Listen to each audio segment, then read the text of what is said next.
Sporo w ostatnim czasie pisało się w mediach o nowych hiszpańskich graczach Piasta Gliwice. Mniej o napastniku z Czech, z którym niebiesko-czerwoni podpisali kontrakt już w lutym. Tomasz Docekal ma 23 lata i bardzo dobre warunki fizyczne, gdyż mierzy aż 190 cm wzrostu. Ostatnio jsem hrál v klubu Viktoria Žižkov. A potem, co si mě tady scout, nevím, jak se jmenuje, tak mě pozorovali z Piastu Gliwice a tím pádem jsem tady v Piastu teď. Po zkoušce jsem tady uspěl, tak jsem tu na 2,5 roku podpisał smlouvu, kontrakt. Pobyt Tomasa w Gliwicach nie zaczął się jednak szczęśliwie. Na jednym z treningów w Kamieniu skręcił bowiem staw skokowy.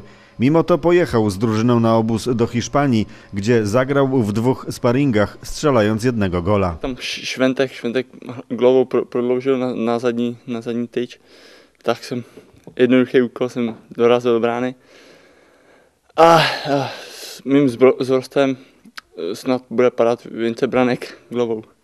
Na obozie w Hiszpanii kontuzja Tomasa odezwała się jednak po raz drugi, co raczej nie pomoże mu w dostaniu się do wyjściowej 11. No tak, teď nevím, no, kontuzja jsem 20 dnů jsem nehrál, teď netrénoval.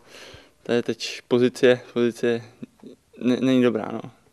Takže uvidíme, možná z lavičky, že naskočím na pár minut do zápasu, uvidíme.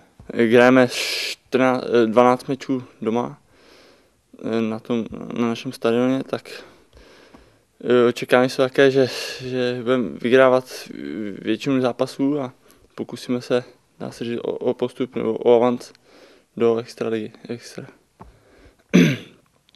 Tak doufám, že budu moct pomoct nějakýma golama, že nastřelím nějaké goly a pomůžu mužstvu postoupit avans.